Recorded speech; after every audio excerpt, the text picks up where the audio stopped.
Hindi ka ba sigurado kung mayroon kang divine calling? Nararamdaman mo ba kung minsan na nilikha ka ng Diyos para gumawa ng isang malaking bagay, ngunit nalilito ka kung ano ang maaaring maging atas na ito? Maaaring isa ka sa mga pinili ng Diyos. Siguraduhing manood ka hanggang sa dulo habang tinutuklasan namin ang 9 na palatandaan na nagpapatunay na pinili ka ng Diyos. Sa huli, hindi ka na mabubuhay sa kalituhan o pagdududa.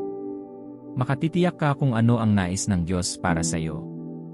Asahan ang isang banal na pagbisita ngayon.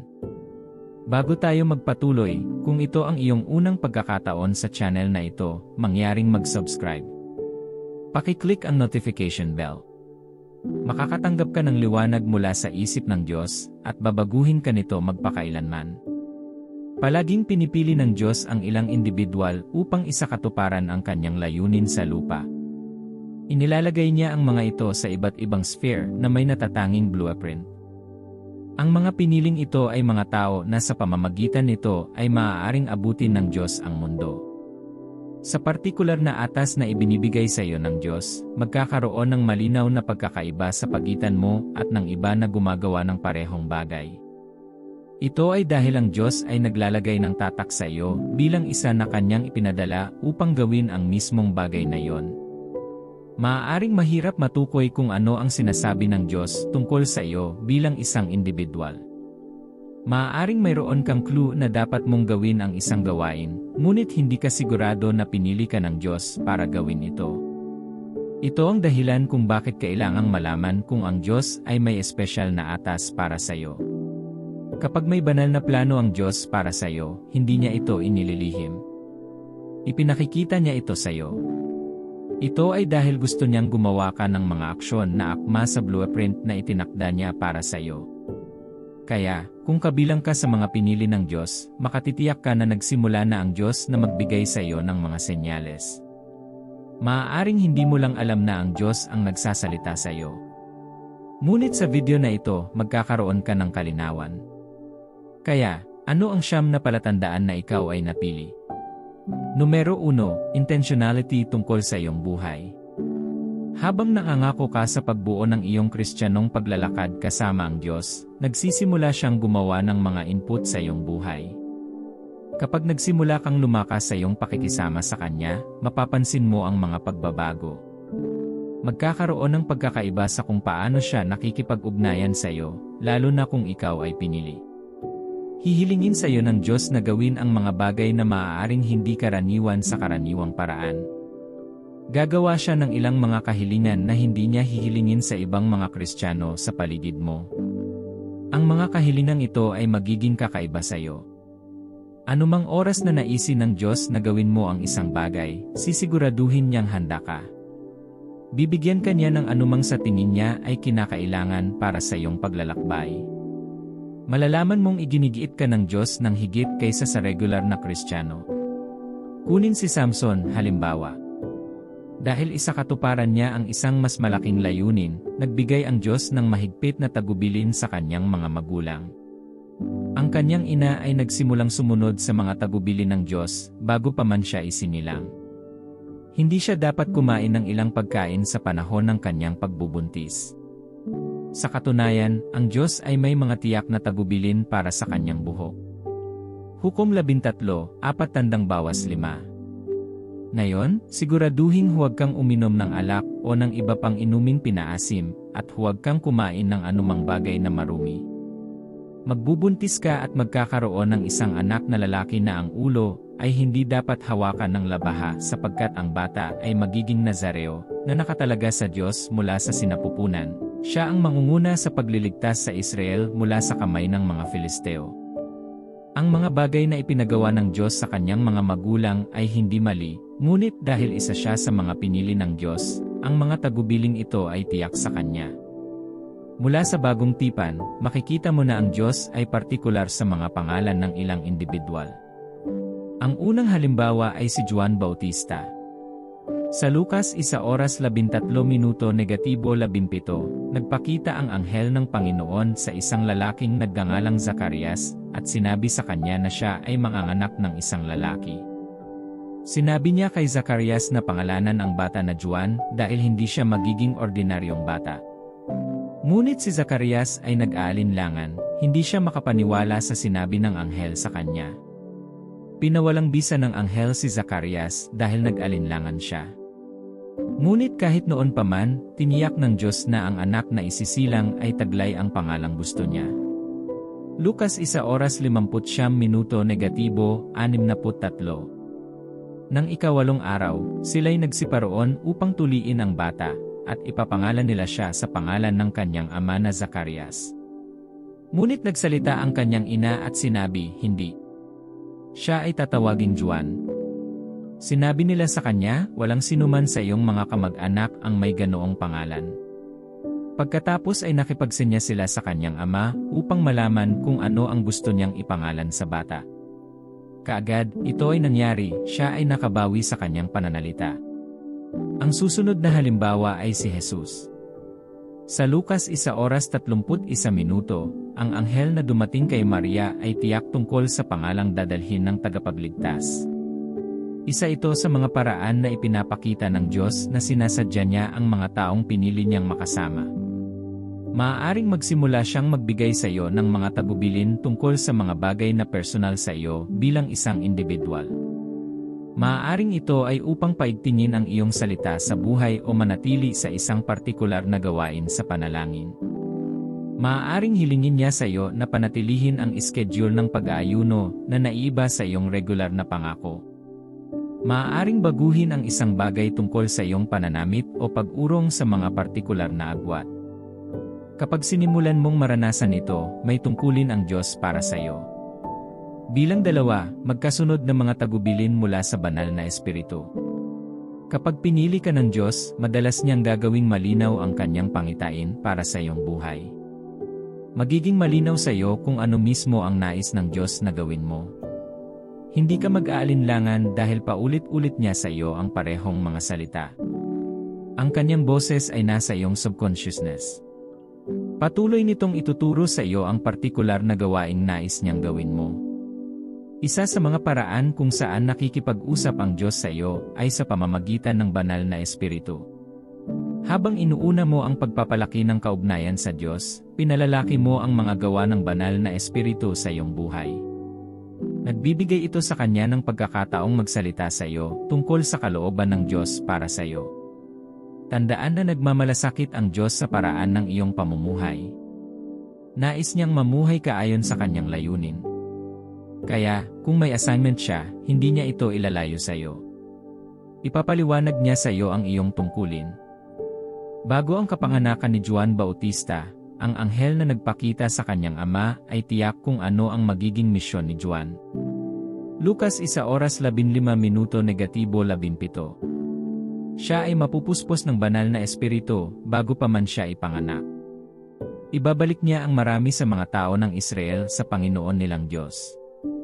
At magpapatuloy siya sa harap ng Panginoon sa espiritu at kapangyarihan ni Elias upang bumalik ang puso ng mga magulang sa kanilang mga anak at ang mga suwail sa karunungan ng matuwid upang ihanda ang isang bayang inihanda para sa Panginoon. May utos si Juan na dapat lumakad dahil binalangkas na ng Diyos ang kanyang layunin. Ang parehong bagay ay maaaring mailapat sa iyo. Kapag pinag-aaralan mo ang salita ng Diyos, naririnig mo ba ang tinig ng banal na espiritu? Nakikita mo ba siya na nakikipag-usap sa iyo tungkol sa hinaharap? Sinasabi ba niya sa iyo ang tungkol sa malalaking pangarap at pangitain? Kung gagawin niya, kung gayon mayroon kang tawag sa iyong buhay. Pagdating sa mga bagay ng kalooban ng Diyos para sa iyo, sinisikap niyang tiyakin na ikaw ay tiyak. Tinutulungan ka niya na maunawaan kung ano ang ipinagagawa niya sa iyo. Ito ang dahilan kung bakit hahanap siya ng ibang mga channel para makipag-usap sa iyo. Maaari siyang makipag-usap sa iyo sa pamamagitan ng ibang tao para kumpirmahin kung ano ang gusto niya para sa iyo. Maaari niyang muling bigyang diin ang isang bagay na dati niyang sinabi sa iyo sa pamamagitan ng kanyang mga sisidlan, at maaari rin itong sa pamamagitan ng mga mensaheng Kristiyano o mga awit sa pagsamba. Ito ang dahilan kung bakit dapat mong sinasadyang buuin ang iyong paglalakad kasama ang Diyos. Pinapayagan ka nitong maging sensitibo sa pangunguna ng Diyos. 3 tanda, mga natatanging talento at regalo. Gusto mo bang malaman kung isa ka sa mga pinili ng Diyos? Hindi mo kailangang tumingin sa malayo. Kailangan mo lamang tumingin sa loob. Tumingin sa loob upang matukoy ang mga espesyal na kaloob, biyaya, at mga talento. Kung pipiliin ka, lagi kang bibigyan ng Diyos ng biyaya para sa layuning nais niyang matupad mo. Ginawa ka ng Diyos na iba sa pamamagitan ng mga natatanging talento na inilagay niya sa iyo. Hindi man maunlad, nasa iyo pa rin. Ang iyong natatanging talento ay tutulong sa iyo na maging mahusay kung saan nahihirapan ang iba. Ito ay kung paano mo malalaman na tinatawag ka ng Diyos upang hawakan ang isang espesyal na gawain kung ikaw ay may pagdududa. Laging sinasabi ng mga tao na ang kalooban ng Diyos para sa iyong buhay ay hindi naiiba sa iyong mga talento. Suriin upang makita kung ang ilang mga kasanayan ay madaling makuha sa iyo. Habang ang iba ay nagsisikap na gawin ito, ang iyong kaso ay magiging iba dahil ito ay natural na dumarating sa iyo. Kung nalaman mong magaling kang kumanta, magsalita ng mabubuting salita sa mga taong nahihirapan, o magaling pa nga sa mga bata, magluto ng masasarap na pagkain, o numero, huwag mong baliwalain. Ang Diyos ang umaabot sa iyo tungkol sa iyong banal na layunin. Hindi mo rin maitatago ang mga talentong ito sa mga tao, kaya mapapansin nila ang mga bagay na ito tungkol sa iyo. Ito ay dahil ang iyong mga regalo ay may kasamang pananabik. Palaging may kagustuhang lumahok sa mga aktibidad na may kaugnayan sa kanila. Palagi mong makikita ang iyong sarili na naakit sa iyong mga talento, kaya palaging malalaman ng mga tao. Ang isa pang punto na tinatawag ka ng Diyos sa pamamagitan ng iyong mga talento ay ang mga papuri na nakukuha mo. Nakakatanggap ka ba ng mga papuri sa tuwing walang kahirap-hirap mong gawin ang partikular na aktibidad na iyon? Ang mga tao ba ay nagpapasaya sa iyo at palaging tumitingin sa iyo ng may pagkamangha o pagkamangha? Nariyan na, nasa tamang landas ka, at maaari mong kunin ang pahiwatig. Ang susunod na palatandaan na ikaw ay isa sa mga pinili ng Diyos ay numero 4, isang pakiramdam ng tamang pamumuhay. Kung gaano kamahal ng Diyos ang lahat at isinuko ang kanyang anak para sa layuning ito, nakatuon pa rin siya sa ilan. Ito ang mga taong tinawag niya upang mamuhay ng banal na layunin. Kung ikaw ay pinili ng Diyos, titiyakin niya na gagawin mo ang matuwid na pamumuhay bilang isang bantayo. Ang totoo, hindi maaaring gamitin ng Diyos ang sinuman. Ang mga sisidlan na kanyang pinili para sa kanyang gawain ay kailangang dumaan sa pagtatalaga. 2 Timoteo 2:20-21 Sa isang malaking bahay ay may mga bagay na hindi lamang ginto at pilak kundi gayon din ng kahoy at putik. Ang iba ay para sa mga espesyal na layunin at ang iba ay para sa karaniwang gamit.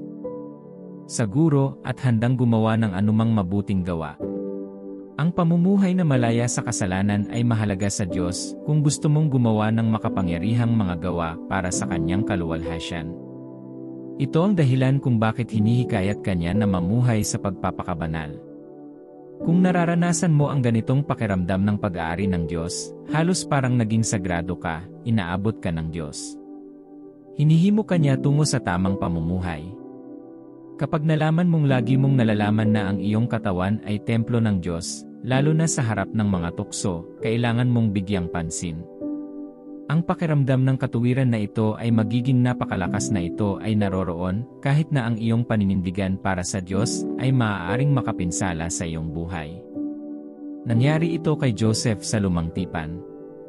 Napakalayo niya sa paggawa ng tama at pamumuhay ng may paggalang sa Diyos, kaya handa siyang harapin ang kahihinatnan ng pagtanggi sa asawa ng kanyang Panginoon.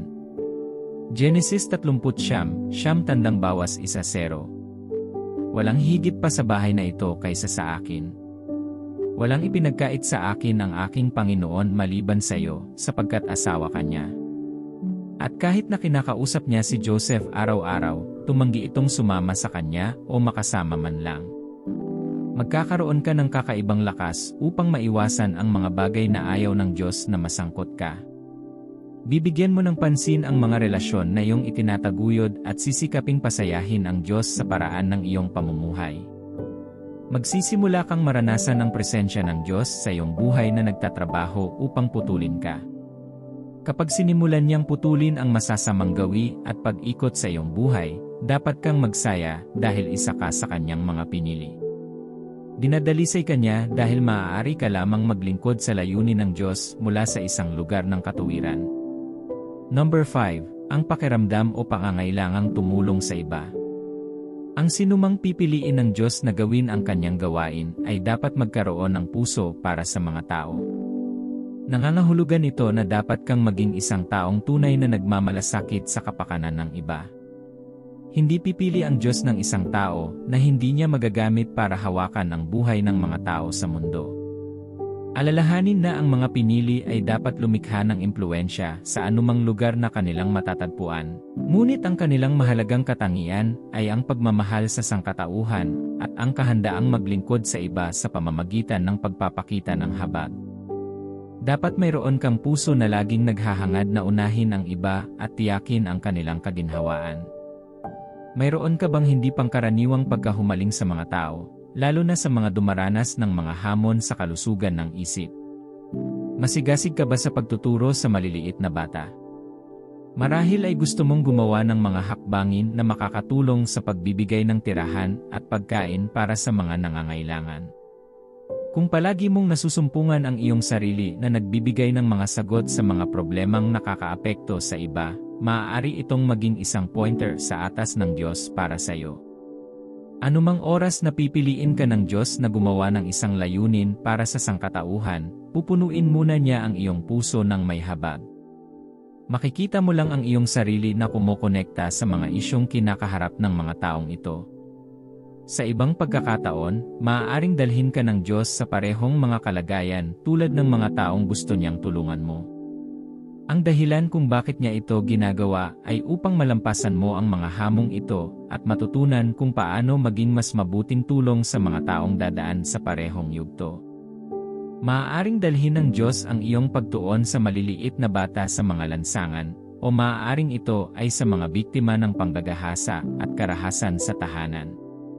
Kung mapapansin mo ang isang malakas na pakiramdam ng empatya sa pangkat ng mga tao na ito, maaaring hilingin sa iyo ng Diyos na tulungan sila bilang isa sa kanyang mga pinili. Numero 6, mahihirap na panahon at espiritual na labanan. Ang isa pang palatandaan na tinatawag ka ng Diyos para sa isang mas malaking layunin ay ang mga sandali ng mga paghihirap na iyong kinakaharap. Bilang isang napili, ang paghahanap ng iyong sarili sa mga sitwasyon na parang mga pag-urong ay normal. Karamihan sa mga oras, ikaw ay lampas sa iyong ulo dahil sa isang trabaho o krisis sa pamilya. Palagi kang nasa mga posisyon kung saan kailangan mong manindigan ng malakas at maging mapagkukunan ng lakas sa iba habang dumadaan ka sa mahihirap na panahon. Kapag nahaharap ka sa mga pangyayari tulad ng mga karanasang malapit ng mamatay, pagkabigo, o hindi inaasahang hamon, ang kaaway ay nasa trabaho. Kadalasan, haharapin mo ang pinakamatinding laban at hindi mo ma-access ang tulong kahit na maraming tao ang nasa paligid mo. Ito ay magmumukhang ang lahat ng mga pinto ay naging sarado laban sa iyo. Alam ng kaaway ang mga plano ng Diyos para sa iyo at gagawin niya ang lahat ng kanyang makakaya upang ipalaglag ang mga ito. Ito ang dahilan kung bakit maraming pinili ang nahaharap sa matinding espiritual na pag-atake. Kapag nalaman ng kaaway na hindi ka niya mapipigilan, gagawa siya ng mga hadlang sa iyong landas upang makagambala sa iyo. Susubukan niyang ilihis ang iyong atensyon mula sa atas na iniatang ng Diyos sa iyong mga kamay. Susubukan ng kalaban na ipatong ang kanyang mga kamay sa anumang bagay upang limitahan ka. Sa mga sandaling tulad nito, makakaranas ka ng pag-atake sa iyong relasyon sa Diyos. Pasisimulan kanyang pagdudahan ang agenda ng Diyos para sa iyong buhay. Sasalot niya ang iyong kalusugan at dadalhin ang hindi mapaglabanan ng mga tukso sa iyong paraan. Sisikapin niyang panatilihin ka sa pakiramdam ng pagkakasala mula sa nakaraan upang makalayo ka sa presensya ng Diyos. Kung nararanasan mo ang mga sandaling ito, dumaranas ka ng mga pagsubok sa pananampalataya bilang isang pinili. Ito ang dahilan kung bakit dapat kang laging manalig sa Diyos para sa lakas sa bawat araw na lumilipas. Hindi mo dapat isipin na malalampasan mo ang mga hamong ito sa iyong mga pagsisikap. Dapat kang magtiwala sa mga paraan ng Diyos at kumapit sa Kanya para sa kaligtasan. Sa ibang pagkakataon, dapat kang matutong maging matyaga sa mga kapighatian. Ito ay dahil sinasamantala rin ng Diyos ang mga sandaling ito para ihanda ka sa gawain. Ano ang iba pang mga palatandaan na dapat mong bantayan? Numero 7, banal na direksyon. Laging ginagampanan ng Diyos ang tungkulin ng isang pastol sa kanyang mga pinili. Ang dahilan kung bakit niya ito ginagawa ay upang matiyak na hindi sila tatahakin ng maling landas. Ang kanyang mga mata ng patnubay at mga tagubilin ay pumipigil sa kanila mula sa pagkahuli o paggawa ng mga pagkakamali. Kaya tinataka ng Diyos ang kanyang patnubay sa iyo sa mga tagubilin. Maaari itong maging isang palatandaan kung mapapansin mo na patuloy kang pinangungunahan ng Diyos na may mahigpit na mga balangkas ng mga bagay na dapat gawin. Kapag nahanap mo siya sa bawat hakbang na iyong ginagawa, tinutulak ka sa tamang direksyon, tiyak siya sa iyo, at palaging may dahilan para sa mga bagay na ginagawa ng Diyos. Sa tuwing binibigyan ka ng Diyos ng isang espesyal na gawain upang hawakan, hindi ka niya iiwan ng mag-isa. Siya ay palaging naroroon sa iyo upang itama at sabihin sa iyo kung ano ang dapat mong gawin sa bawat punto. Nang piliin niya si Moises bilang kanyang itinakdang tao upang iligtas ang mga Israelita mula sa mga kamay ni Faraon, ipinaalala niya kay Moises na hindi niya kailangang umalis ng mag-isa. Noong hindi pa rin sigurado si Moises kung ano ang ipinagagawa sa kanya ng Diyos, binigyan siya ng Diyos ng tugon. Exodo 3:12 Ako ay sa iyo. At ito ang magiging tanda sa iyo na ako ang nagsugo sa iyo, kapag nailabas mo na ang bayan sa Egipto, sasambahin mo ang Diyos sa bundok na ito. Ang presensya ng Diyos na kasama mo ay patunay din na tinawag ka ng Diyos para sa kanyang natatanging layunin. Ang likas na katangian ng mga tagubilin na ibinibigay ng Diyos sa kanyang mga pinili ay hindi ang pinakamadaling bagay na gawin. Kadalasan, hihilingin sa iyo ng Diyos na gawin ang mga bagay na magpapabago sa buong takbo ng iyong buhay. May mga bagay na mahihirapan kang sundin. Ang isang halimbawa ay ang uri ng mga tagubilin na ibinigay niya kay Abraham. Pinili siya ng Diyos na maging ama ng mga bansa. Ngunit kailangang dumaan si Abraham sa pagsubok ng pagsunod. Nang hilingin sa kanya ng Diyos na lisanin ang kanyang bansa, at lahat ng pamilyar, natuto siyang magtiwala sa Diyos sa harap ng hindi alam. Nang hilingin ng Diyos kay Abraham na ibigay ang kanyang nag-iisang anak, sinubok ng tagubiling iyon ang katapatan ni Abraham sa Diyos. Sa parehong paraan, karamihan sa mga tagubilin ng Diyos sa iyo ay upang subukan ang iyong pananampalataya. Tutulungan ka nilang bumuo ng pag-asa sa Diyos habang ginagabayan ka niya sa landas ng layunin. Ito ang dahilan kung bakit dapat kang matutong magbigay pansin sa mga tagubilin ng Diyos at sumunod sa pagkilos. Numero 8, mga palatandaan at pangitain. Ito ay isa sa mga paraan ng pag-abot ng Diyos sa kanyang mga pinili. Ang Diyos ay nakikipag-usap sa iyo sa pamamagitan ng mga panaginip tulad ng ginawa niya kay Joseph. Ang Diyos ay nagpakita sa kanya ng malinaw na mga palatandaan sa pamamagitan ng mga panaginip na siya ay magiging dakila. Gayunpaman, ang kanyang kasalukuyang kalagayan ay hindi katulad ng ipinakita ng Diyos sa kanya sa panaginip. Siya pa rin ang pinili ng Diyos na mamuno sa panahon ng kakapusan sa Ehipto. Kapag ipinakita sa iyo ng Diyos ang mga panaginip na ito, hindi mo dapat itapon ang mga ito. Tiyakin na hawak mo ang mga pangarap na ito malapit sa iyong puso. Dapat kang maniwala na mangyayari ang mga ito kahit gaano pa katagal ang mga ito upang mahayag. Habang binabasa mo ang salita araw-araw, makakaranas ka ng mga panaginip, pangitain, o kahit paniniwala tungkol sa isang partikular na tema. Kunin ito bilang Diyos na nakikipag-usap sa iyo. Kung ang mga partikular na kaisipang ito ay patuloy na nagaganap sa iba't ibang pagtatagpo na ipinapakita sa iyo ng Diyos, bigyang pansin, pinili ka ng Diyos.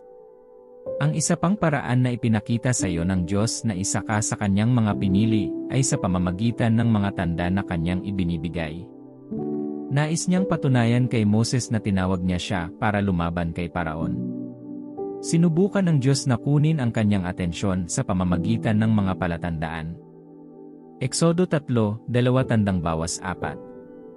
Doon napakita sa kanya ang anghel ng Panginoon sa ningas ng apoy mula sa loob ng isang palumpong. Nakita ni Moises na bagaman ang palumpong ay nagniningas, hindi ito nasusunog. Kaya't naisip ni Moises, lalapit ako at makikita ko itong kakaibang tanawin, bakit hindi nasusunog ang palumpong? Nang makita ng Panginoon na humarap siya upang tumingin, tinawag siya ng Diyos mula sa loob ng palumpong, Moises. Moses! At sinabi ni Moises, narito ako. Nakaranas si Moises ng nagniningas na palumpong, at doon nakipag-usap sa kanya ang Diyos tungkol sa tungkulin na dapat niyang gampanan. Kaya, dapat kang mag-ingat sa mga palatandaan na ipinapakita sa iyo ng Diyos. Ang mga ito ay isang kumpirmasyon na ikaw ay kanyang pinili. Numero 9, lagi kang nakatalaga sa mga tungkulin ng pamumuno. Binibigyan ng Diyos ang bawat isa na pipiliin niya ng natural na kakayahang manguna sa iba, at kahit hindi sila handa, itinatakda niya sila sa pamamagitan ng mga proseso. Ilalantad ng mga yugtong ito ang mga kasanayan sa pamumuno na inilagay niya sa kanila. Nakikita mo ba ang iyong sarili na namamahala sa ilang mga tungkulin at responsibilidad?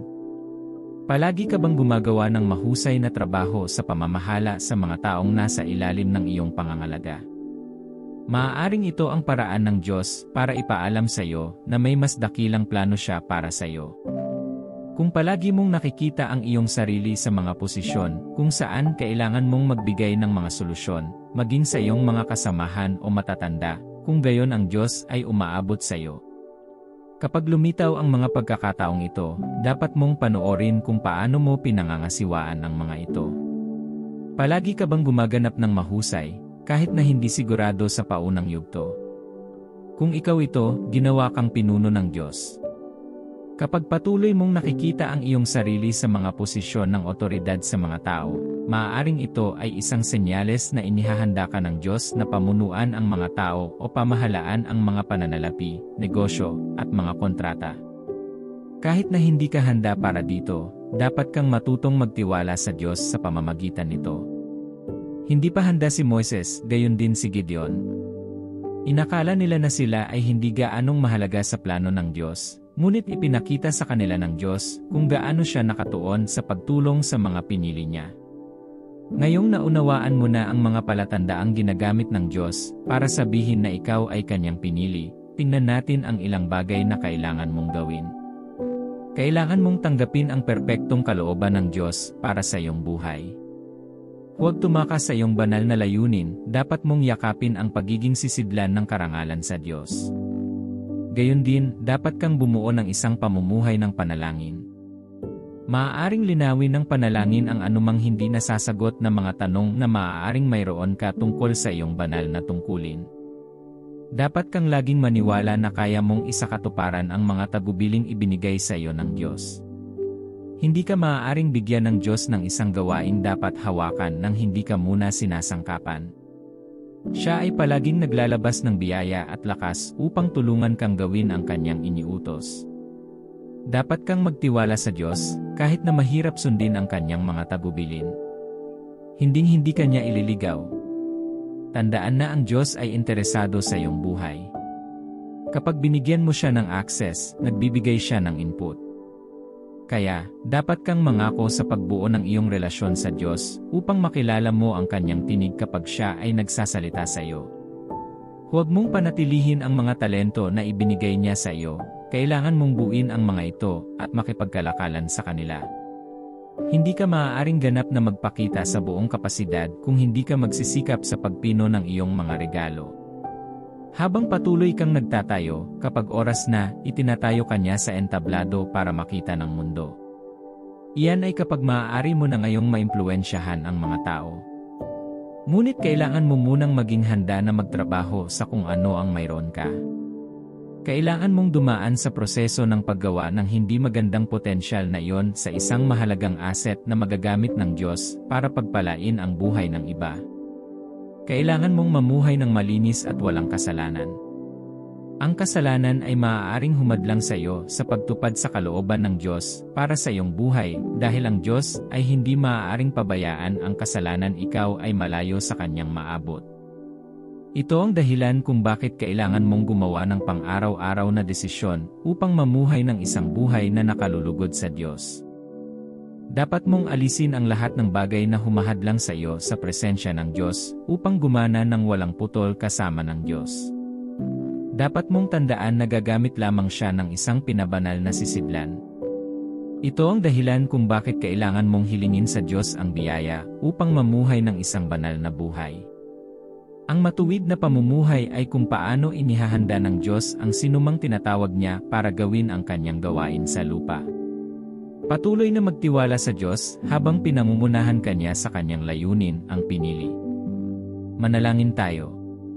Ama sa langit, pinupuri kita sa iyong mapagmahal na kabaitan sa akin. Napakabuti mo sa akin, at ang iyong kamay ay kitang-kita sa aking buhay.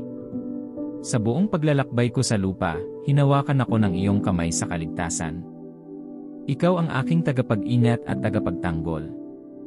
Araw-araw kong tinatamasa ang mga pakinabang ng iyong pag-ibig. Salamat sa pagpapanatili sa akin sa init ng iyong mga bisig sa lahat ng mga taon na ito. Nagpapasalamat ako sa iyong mga awa, binigyan nila ako, noong nakaraan, ng daan sa iyong presensya. Lagi mong idinadahilan ang aking mga pagmamalabis at binigyan mo ako ng lakas na lumakad sa iyong landas kapag ang aking lakas ay nabigo. Ibinibigay ko sa iyo ang karangalan para sa iyong matatag na kabutihan sa akin.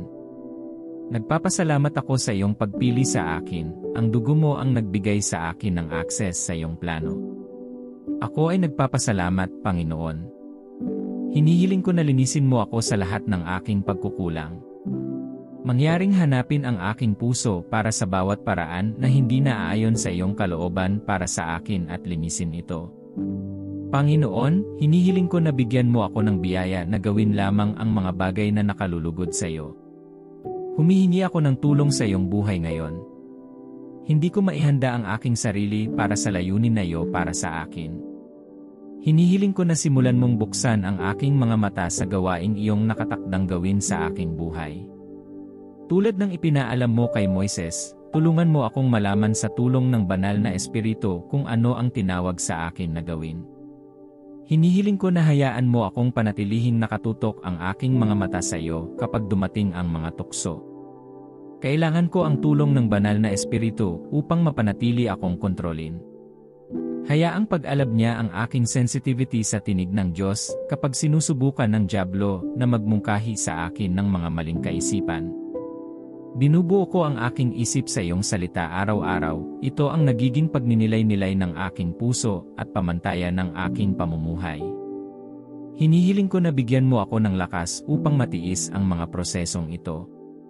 Mangyaring gamitin ang mga ito upang ihanda ako para sa iyong mga plano. Turuan mo akong kumapit at magtiwala sa iyo kapag nahihirapan akong tiisin. Ibigay sa akin ang karunungan upang malaman kung ano ang gagawin sa harap ng mga pagsubok na ito.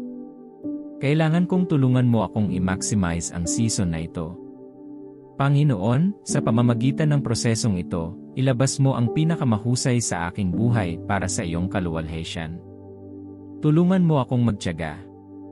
Turuan mo akong alalahanin na ikaw ay laging kasama ko, at kahit na hindi kita maramdaman sa tabi ko. Hinihiling ko na tulungan mo akong magpakita ng habag sa iba. Turuan mo akong humanap ng mga paraan para pagpalain ang mga tao.